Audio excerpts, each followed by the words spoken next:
You know, a lot of our folks that in the early 2000s, a lot of the folks that came and joined our team, which ultimately talking about that, surrounding yourself with, you know, smart, forward-thinking, experienced people, a lot of them, you know, were attracted to our dealership because of the ability to work with Mike. So if Dad was, you know, kind of the first step into just surrounding yourself with folks that are smarter, you know, Mike was the first step into creating a culture that allowed people to grow, right?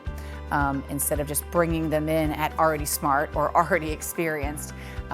Mike was someone that if you were younger in the car business, or you had some vision and you loved this business, he created cultures in all of his stores that you could come in at whatever place, technician, sales associate, service advisor, sales manager, service manager, and you could have some empowerment to kind of try some things and fail and succeed and all of that, which I think is a huge part of our culture today from a foundational standpoint. I think that we owe it to him, the insistence that we carry on right now to kind of have a personal relationship with people throughout the organizational structure, you know, as opposed to just sitting in an office upstairs and only talking to a manager or whatever.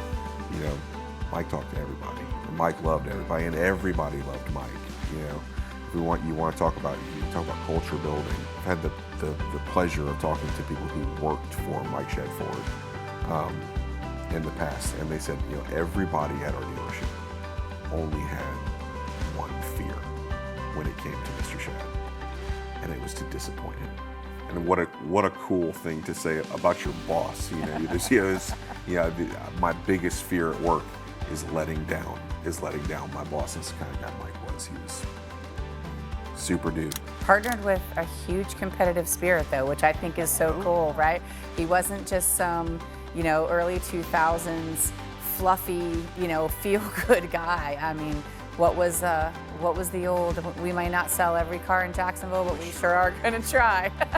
And he had a whole lot more competition in Jacksonville than we had in St. Augustine. We had one Ford dealership in St. Augustine, and I think back in the day there was up to 4 or 5, 6 in Jacksonville. And gosh, for 20 years, if you saw Mike Shad on TV, that's what you heard. We may not sell every car in Jacksonville, but we sure are going to try. And that was his goal, but it was to do it through the effort and the will, you know, of his team.